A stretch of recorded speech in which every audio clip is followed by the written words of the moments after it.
So here you can see my raw data for my experiments. The time, the weather, I had dark, artificial light, and full sun. So I had 3 different starters. So what I'm doing is I'm just taking the important information from my raw data and putting it in another data table. So in this case, I want to write down what was the bubble level. So how many bubbles? I just had kind of a scale of 0, 1, 2, 3, or 4. So you'll see at the end I create a little key, but I was trying to figure out a way that I could quantify, give numbers to the amount of bubbles. So, and instead of the date, I just said on day 1, on day 2, on day 3, and so on. So you'll see I'm just looking at the raw data. Were there more bubbles, less bubbles? And it's my way of going ahead and graphing some of my observations that I took from my yeast experiments. After we do this, you'll see we'll actually look at the height of the bread, but I had all this information and I thought it might be interesting to see if there were any trends in the amount of bubbles that were made. So as I wrap this up, what you'll see is I can actually use Google Sheets to create a really simple graph.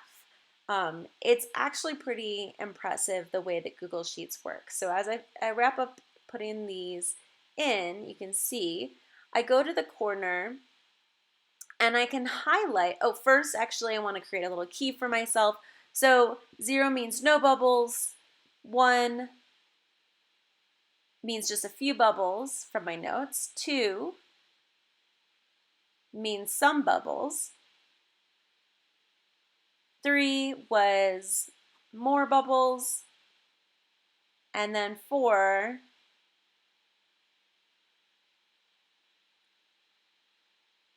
was I saw bubbles and it was lumpy. So that's basically when it was ready to take out, was at 4. So I highlight the whole sheet by clicking the very corner, or, which might be easier, is just highlighting the data. And then you go to Insert, Chart, and there you go. It creates a graph just for you. So there's some things that you can do to customize your graph. So I can tell right here, it has day on the x-axis, and then it doesn't have anything written on the y-axis. So I want to go to, first we're going to go to Chart Setup, and this is a line chart.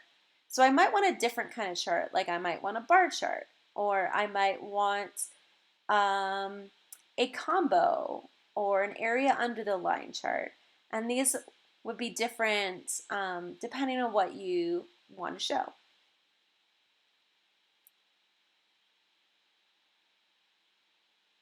So in this case, this bar chart shows the different days on different days, and it shows the levels of bubbles. So I like this chart. I'm going to stick with this.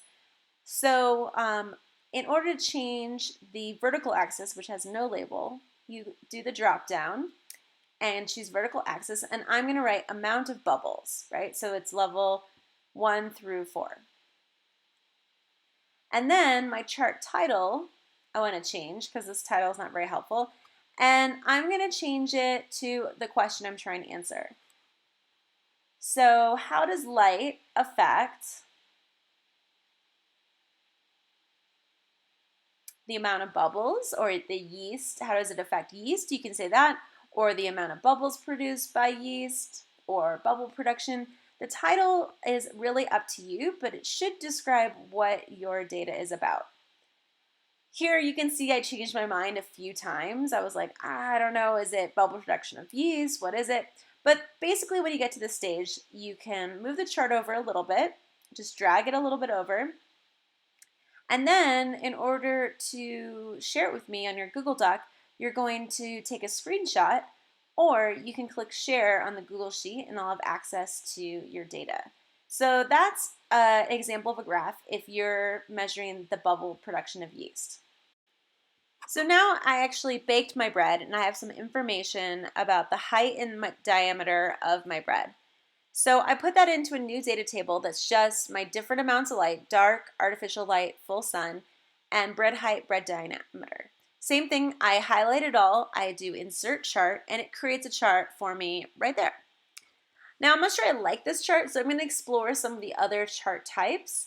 You can do a scatter chart, you can do a bar chart.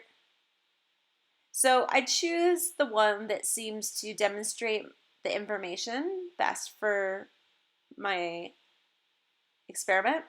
And once I decide it, then I can go ahead and customize. So same thing, you're going to create a new title and you're going to make sure that everything is labeled. So the amount of light is already labeled on the vertical axis, but on the x-axis, the horizontal one, there's no label. So I need to add that. So that's where I'm going to go to customize.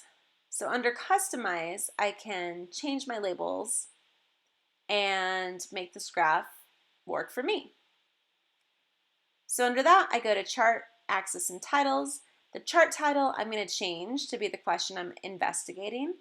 So how does the amount of light affect, you could say affect bread, or affect the diameter and height of bread. There's a lot of different things I could label it. So it really is up to you. So in this case, you can start to see the data, the bread height and the bread diameter, what happened in the different scenarios. You can make it really long, as I did. How does the amount of light affect a sourdough starter gets affected? Any of those are totally fine. So once you're done with the title, you have a good title, you're going to go ahead and change the x-axis so that you have a label that you really like. And I ended up, how does the amount of light a sourdough starter gets affect the height and diameter of the baked bread? It's quite long, but it does make it really clear for the person who's reading the graph to make sense of it. So once you have a title that you like and you've labeled everything, again, you can take a screenshot of your graph and your data and you can insert that into the Google Doc and then just keep going in your assignment.